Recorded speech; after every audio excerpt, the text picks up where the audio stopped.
I'm sure you've all been in the position where you've been out at night or at a barbecue and someone says, where do you work? And you tell them where you work, and then always the next question is, what's it like to work there?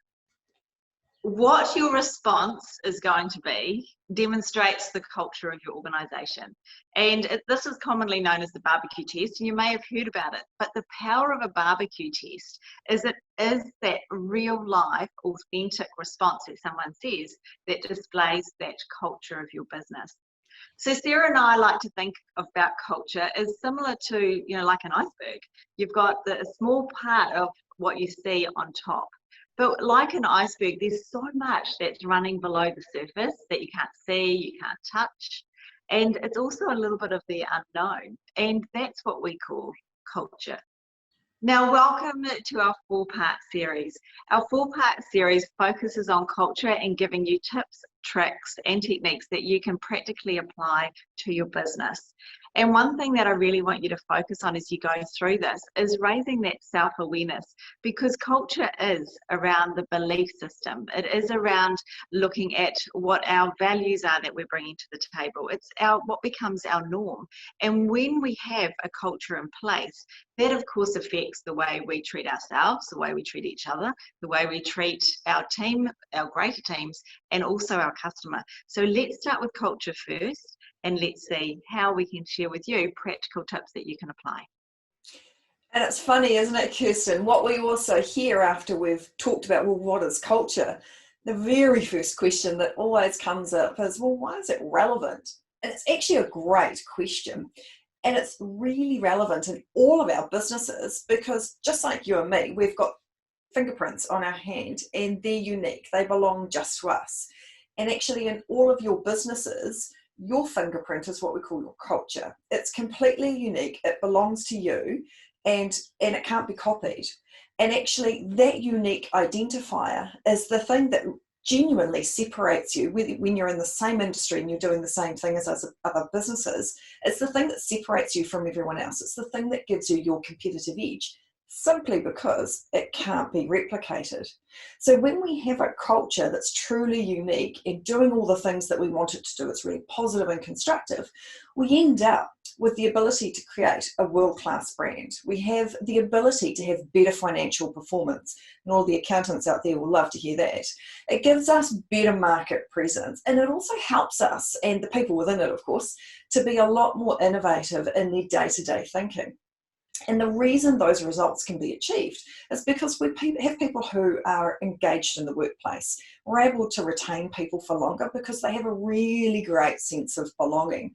They feel empowered in their roles and they know what's expected of them. And they almost become like ambassadors for the business. And when we have a really strong culture, we're actually able to attract the employees that are going to complement what it is we're wanting to do today, but also where we're wanting to go and move to in the future.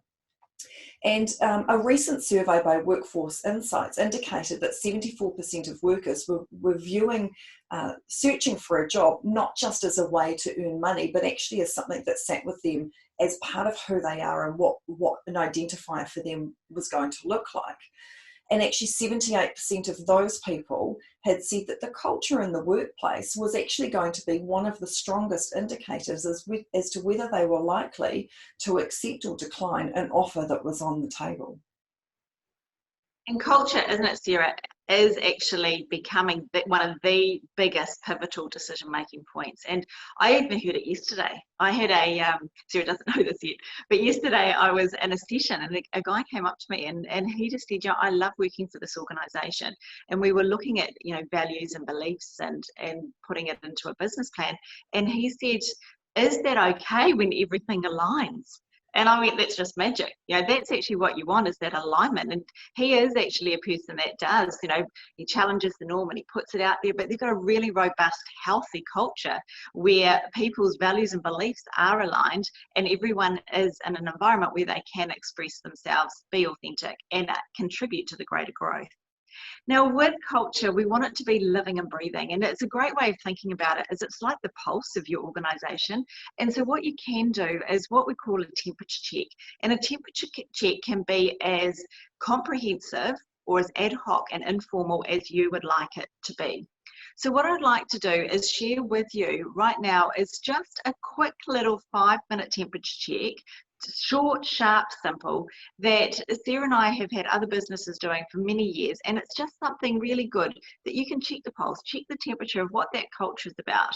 And so there's 3 key areas that are really good to focus on very quickly. Easy to pick on, meetings. Second is feedback, and the third part is learning. So if we take a temperature check of meetings, how do we actually do that? So that's not too hard actually. So what you're going to do is you're going to look at when people are coming into the meeting, what is the vibe of that meeting? Are people thinking about coming into that meeting going, oh God, I've got such and such a meeting? And do they sit there? And are there certain key people that talk and dominate over everyone else? Or is it inclusive? Or is it exclusive that only a group speak? Is it a meeting where people feel empowered to actually share what they truly believe?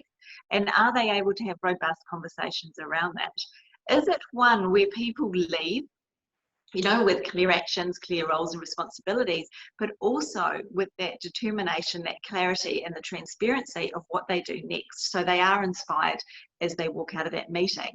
Or do they walk out the opposite to that? So that's just a quick temperature check in meetings.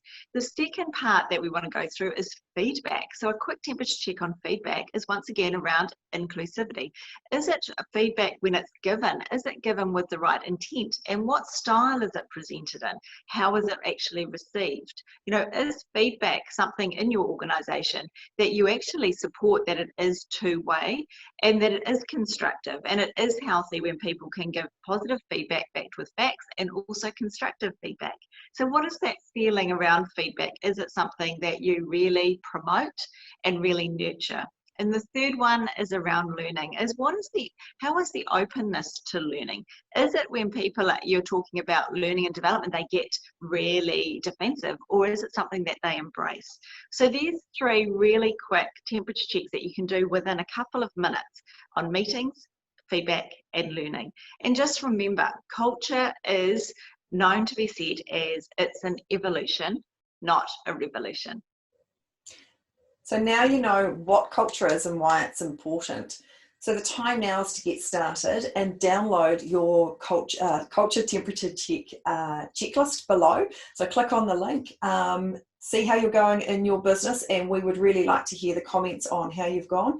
Any questions, of course, pop them to Kirsten and I, and we look forward to speaking with you next week.